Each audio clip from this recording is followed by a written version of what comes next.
Thanks for hanging around. My name's Dalton Chan, and thanks, Cleanne, for the introduction. So I'm here to talk about the carbon reward policy. The carbon reward is a new international climate policy, and I'm going to just run you through the policy conceptually at a high level without going into too much detail. So the climate crisis is really what this is addressing, and the climate crisis has many dimensions, of course, but the lens through which this policy is tackling and looking at the problem is through the lens of systemic risk in both defining it, explaining it, and pricing it, which is not the way it's done in neoclassical economics. So, in my opinion, the climate crisis is probably well understood in terms of the global carbon emissions, which you're looking at here. It's been rising in lockstep with economic growth because economic growth is coupled to energy, which is coupled to fossil fuels. And there are perturbations because of financial disruption from time to time. So the total emissions are still rising gradually, and they won't peak for some years. Scientists that were interviewed, these are scientists who work at the IPCC, most of them believe we're headed to 2.5 to 3 degrees of global warming. Okay, so that would be catastrophic. And the reasons are to do with not just the trends, but it's to do with the fact that Earth systems are inherently unstable. They will create positive feedbacks. It's feedbacks into more emissions and more global warming. And hence there are ideas around tipping elements.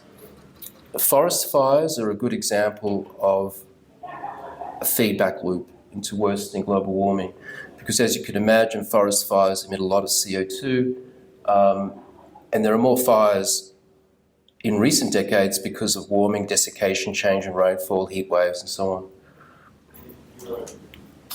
Standard economics is also part of the climate crisis, in my opinion. There's a crisis around why is economics failing? So that's a big narrative in sustainability theory. We can talk about that later if you like. We'll have a workshop after this. So one smaller part of the economics is carbon offsetting, carbon credits.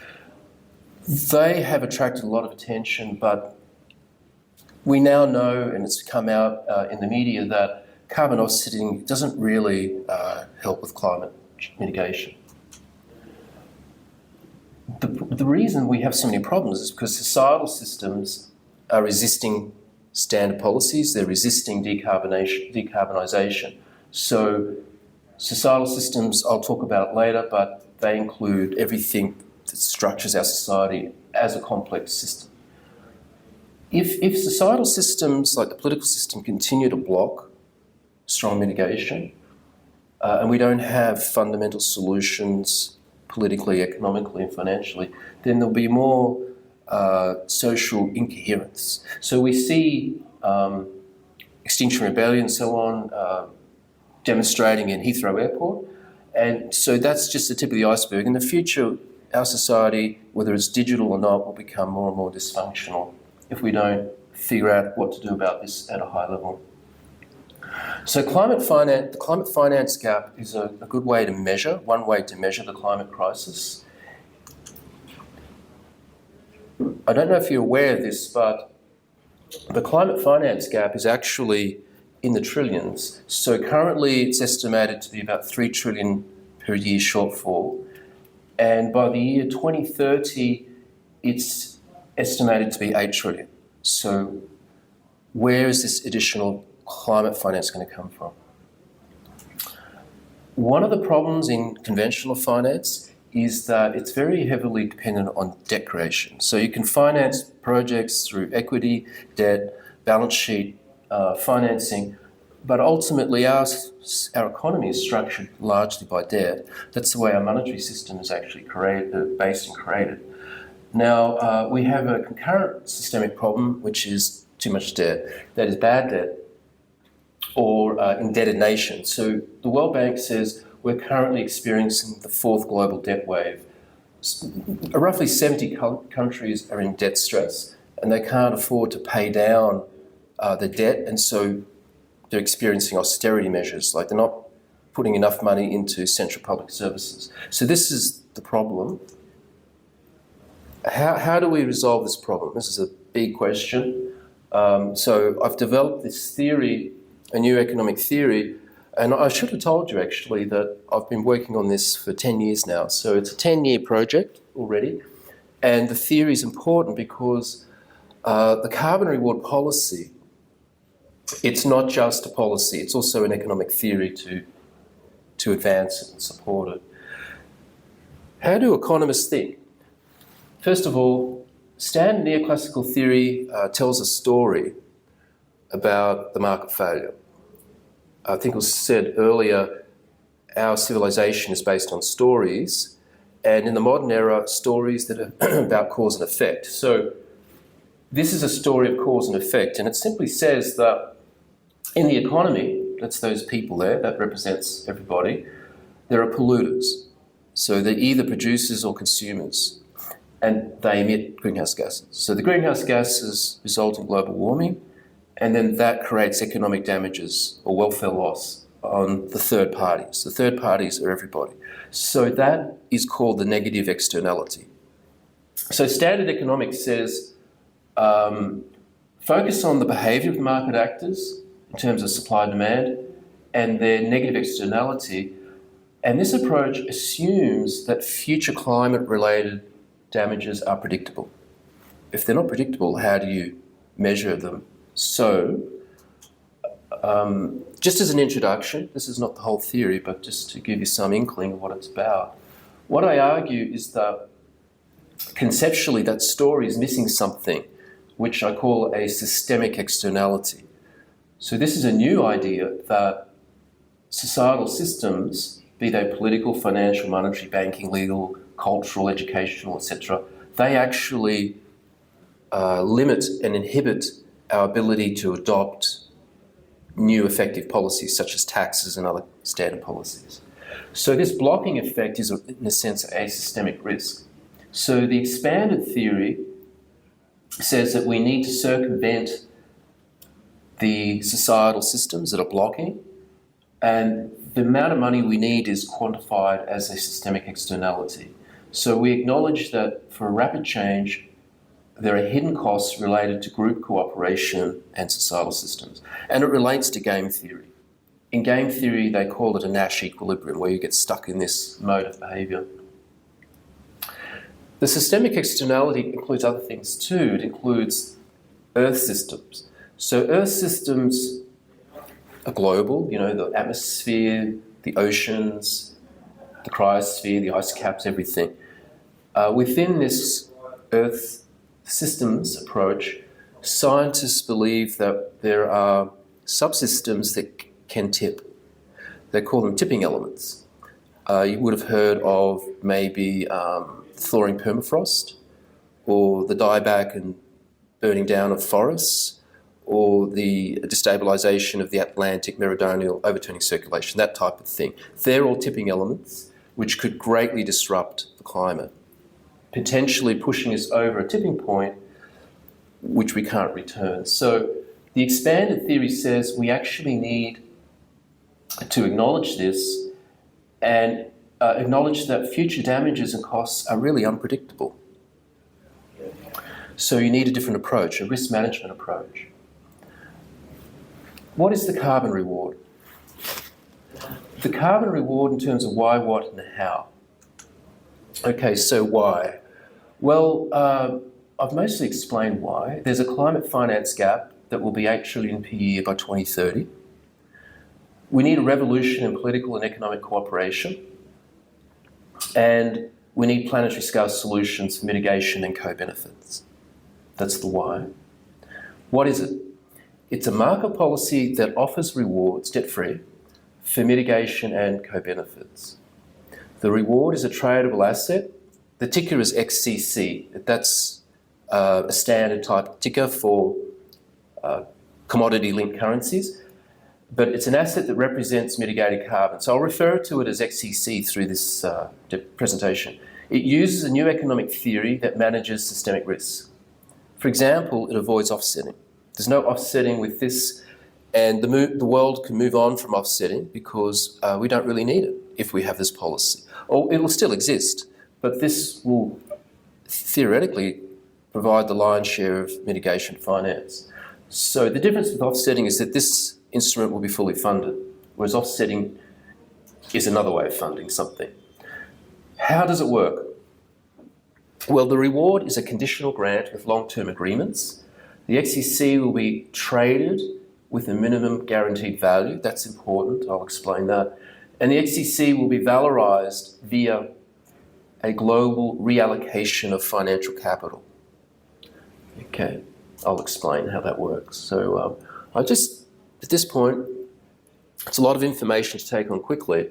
So first of all, I'll explain what the asset is. XEC, it's a commodity-linked currency, but it's not money. The unit of account is 1 XEC equals 1 tonne of CO2 equivalent strategically mitigated for 100 years or more.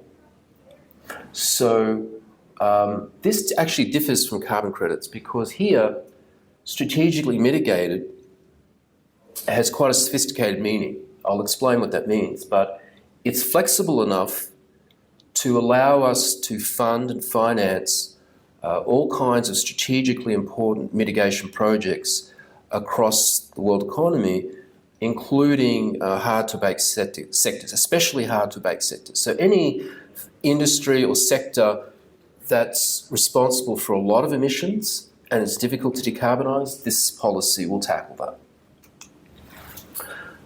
If I can explain the financial mechanism, then hopefully this will be more understandable. So the supply side is fairly straightforward. We need a new authority for the policy. It'll be set up probably under the UN with its own universal standards. It will offer the reward to projects that do mitigation. They will sign on to a contract which becomes the asset of the authority. When the projects sign on, then they can earn the XEC for proven mitigation outcomes. This is a style of balance sheet accounting which is very, very common. It's how commercial banks operate, and it's similar to the way actually commercial banks produce fiat money. So what about demand? You have supply, you need demand. That's how price is discovered to create value. So demand will intentionally come from currency markets called the Forex. It's a logical place to put it because it's the largest, most liquid market in the world, trading 3 trillion per day on average. So plenty of money there. Question is, why would anybody want to buy it? Well, there are reasons. The policy has a guarantee that the value will always remain above a price floor, which I'll explain a bit later. So central banks are involved, and this is why this is structurally different. This guarantee means that whenever the value of this XEC carbon asset is too low, they step in and act as buyers of last resort. They purchase the XEC in an operation and create more bank reserves, which are their liabilities, and those reserves go into the economy. So that way we have supply and demand, and that's the financial mechanism. Generally speaking, the XEC, it starts on the left at the authority and it flows through and ends up in the central bank balance sheet. To give this practical meaning and context, we need to now see how can we use this to manage the global carbon budget. So this is the global carbon budget, approximately. The x-axis shows the emissions per annum. The y-axis time from roughly now to the end of the century. I'm sure you've seen diagrams similar to this. Should I have a clicker? A laser? Great. So we're approximately here. And to achieve the ambitious Paris goals, particularly 1.5, we would have to exponentially reduce our emissions following this curve.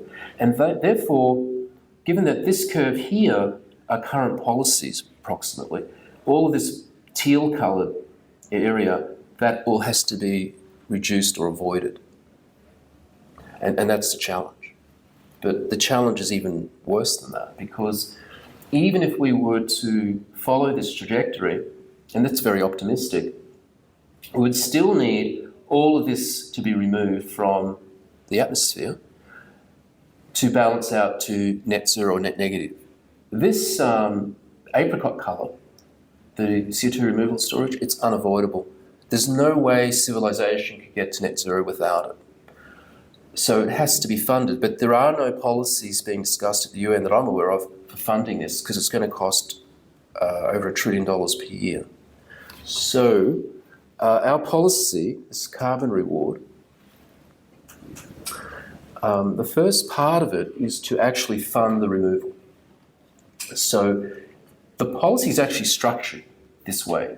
If you see that there is explicit pricing, that's what the tool will be used for. Explicitly price a new global market for removal and storage. And then we can use the same tool to provide customised pricing for greenhouse gas emissions reductions and avoidance, which means basically the energy sector and all industries that are hard to abate. For those people who are discussing the human dimension to this problem, that human dimension is covered by the Reward Channel 3. Okay, so Reward Channel 3 is where we deal with very subjective climate justice issues, ecosystem health and energy reliability. I'm not going to talk about this in this presentation because of time constraints, but this is important for people who want to know the grassroots approach to climate justice. So this channel effectively redistributes the rewards for good outcomes, but it doesn't create or destroy rewards. So that's a background. Hopefully that's clear. So we have our policy, we have our instrument, we have our objectives, but remember we need this price floor to be guaranteed by central banks. So this is going to hold up, this is Atlas holding up the Earth. Effectively, the price floor is holding up this policy and the climate. And this is what it looks like. We have the blue line, which is our price floor, over a very long period, over 100 years rolling, and it's calibrated to the amount of carbon removal we need globally, removal and storage. So if that price floor is set, then the actual achieved price of the carbon asset, XCC, is denoted by the red.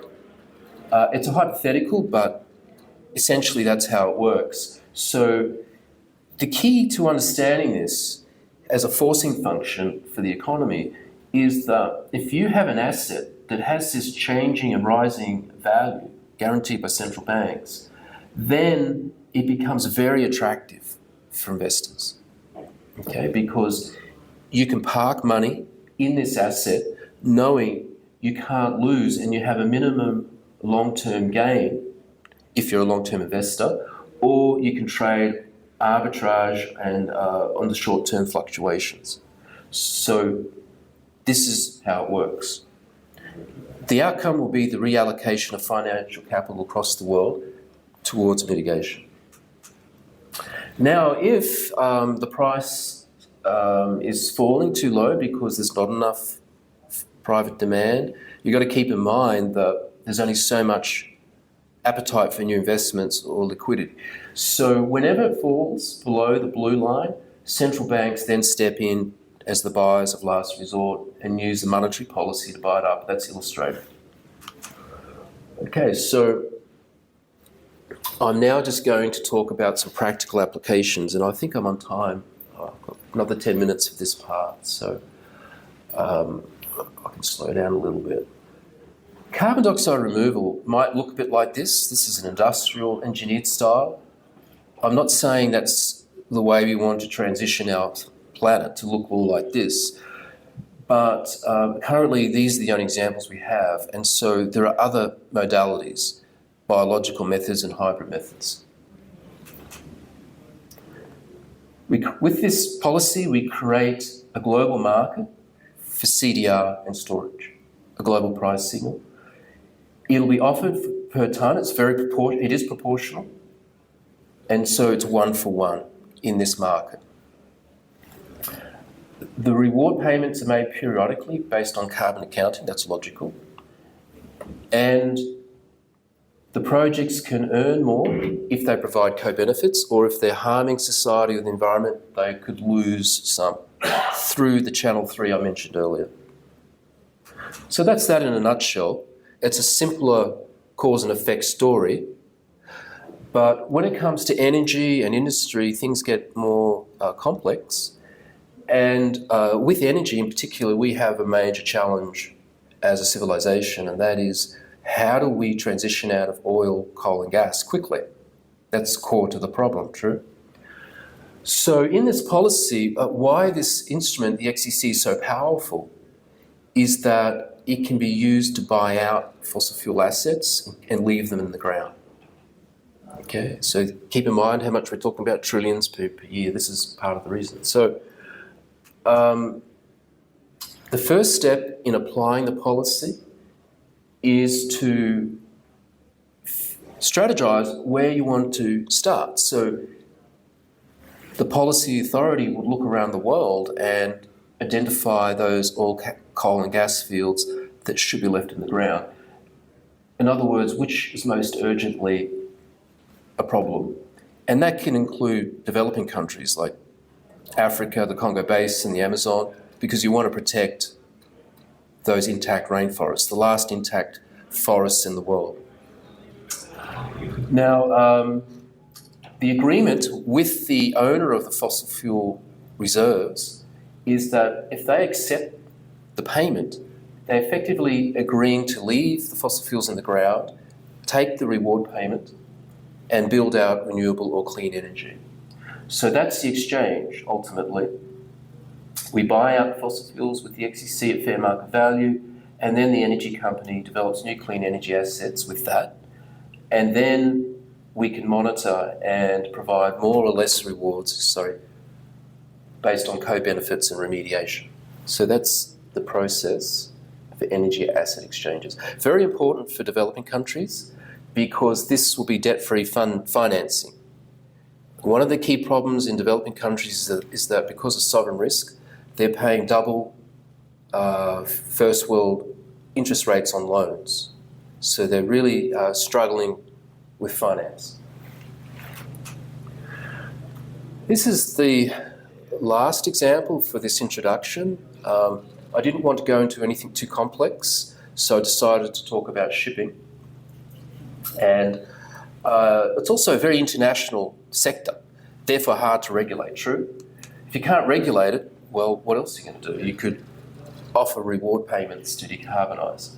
So the strategy is to consult with the shipping companies for planning their decarbonisation, come up with the performance agreements, their contracts, framed by the right kinds of objectives and metrics. Then we reward them based on customised formulas and milestones. And I'll just very quickly explain what I mean here.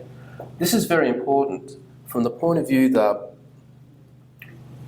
in industry, we're not paying them 1 unit per 1 tonne, which is a concept that's very ingrained in our thinking. Here we have flexibility. Why? Because if we want to decarbonise a sector, be it shipping or any sector, you need the right price point, because each sector has complex supply chains and logistics, risks that are very hard to understand, that only the industry insiders understand. So if we can hit those price points, they're more likely to agree to decarbonising. They decarbonise, and we manage the process by rewarding cleaner energy that matches their needs. So decarbonised shipping, they're going to need either green hydrogen or green ammonia or something, and so we produce it as well through the carbon asset exchange. And then ultimately, co-benefits can come in to improve the well-being of communities and the environment. So that's the concept. I hope that was clear.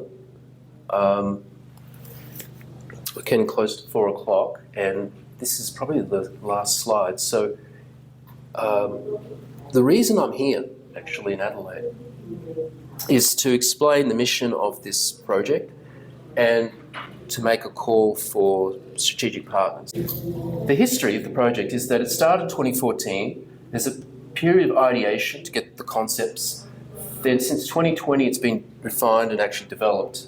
And so there've been some peer-reviewed papers, a couple of theses. I presented at 5 major conferences in the last couple of years, universities. We have a policy working paper, which is pretty comprehensive. And our plan now is to move into demonstration phase. So we're here.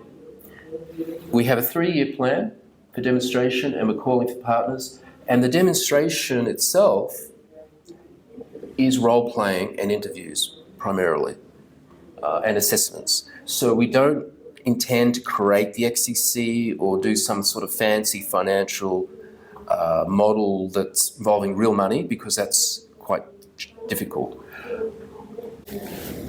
Another interesting outcome of this work is that the science fiction writer, Kim Stanley Robinson, he took the paper, the first paper, and he used it to structure his novel, The Ministry for the Future. And in the climate science world, it's very popular. The novel has been sold to a film production company. And my plan or expectation is when we go to demonstration, we'll be able to convince the film production company to go to find the funding and produce this into a streaming film. I've been quite busy in the last couple of years giving presentations. So just to give you some idea, it's been featured in the Wall Street Journal.